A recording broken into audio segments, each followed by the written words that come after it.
ప్రొద్దుటూరు ప్రజలారా, MLA Rachamallu matka gutka betting ఇసుక దందాల్లో సంపాదించిన సొమ్ములను చివరి ప్రయత్నంగా పాప ప్రక్షాళన చేసుకోవాలని కుతంత్రాలతో ప్రజల్లోకొస్తున్నాడు.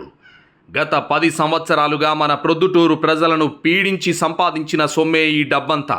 ఈ ఎన్నికల్లో రాచమల్లు ఓటరుకు 3,000తో పాటు ప్రతి ఇంటికి కమ్మలు, గజ్జలు, ముక్కు పొడక ఇస్తున్నాడు. ఇదంతా ప్రొద్దుటూరు ప్రజల డబ్బే.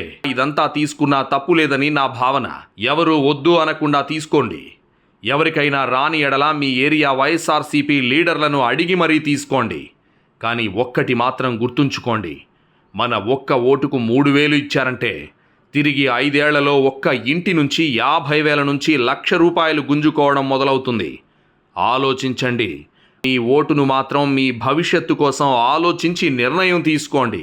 నా ఓటు మాత్రం అవినీతి అక్రమాలు లేని నాయకుడికి. మరి మీరు?